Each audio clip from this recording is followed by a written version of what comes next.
So for this bell ringer, we're going to talk about the 7 C's of communication.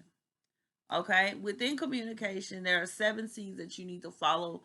No matter if you are verbally speaking with someone, if you are writing, or even if you are sending an email, they contribute to the effectiveness of communication. The first one is completeness.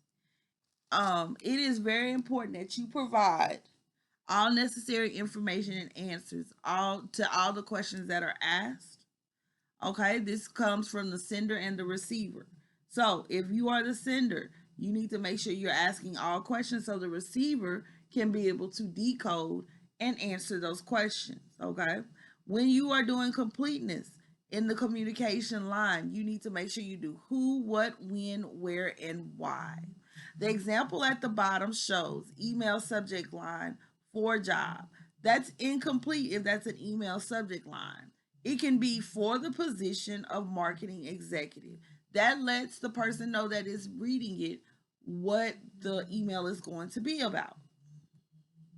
The second one is conciseness. Conciseness is detail oriented, okay? Details must be included in the message, okay? Long messages may be too much, and we talked about this earlier last week about having long messages in too much detail. It's called information overload. You may lose attentiveness, so being concise, short, crisp sentences should be used to make the message effective, and language should be very simple. So don't use a lot of big words when you're talking, um, because that person may not understand it, or even when you're writing an email. Number three, consideration. You must have care for the recipient or the audience. So when you are doing your presentation this week, be considerate of people not knowing about your company.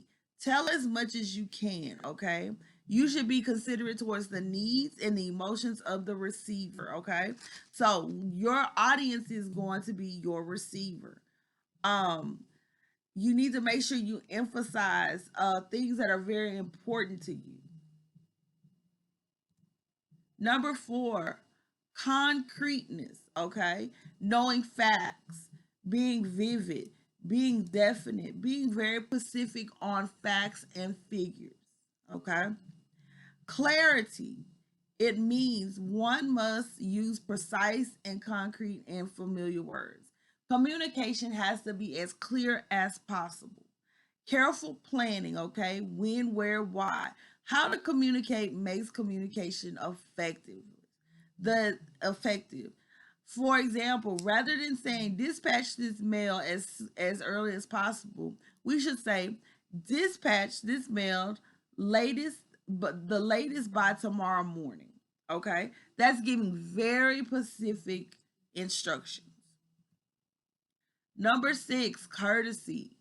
It's written law to be successful in business communication. Okay, so since we are still talking about business communication, it is very, very important that it's success. You're successful with this. Okay, politeness and courtesy are important. Thanking the other person for a favor, acknowledging his action, using empathy, can make communication courteous and effective. Empathy means just understanding what they're saying and just having a little bit of grace for that person, okay? Politeness is very important also. And the last one is correctness. The messages should be correct, authentic, and accurate. Correctness in language, using proper choice of words, accuracy of figures and facts are important for effective communication. One must be careful about the correctness of a punctuation. Effective communication just doesn't happen, it requires effort on a part of communicators.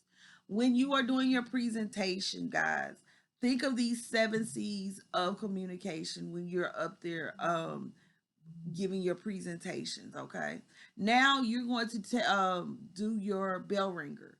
Your bell ringer asks you to give me at least 4 of the 7 C's of communication, and then I want you to explain at least 2 of those 4. Okay, at least 2 of those 4 of the 7 C's of communication I want you to explain.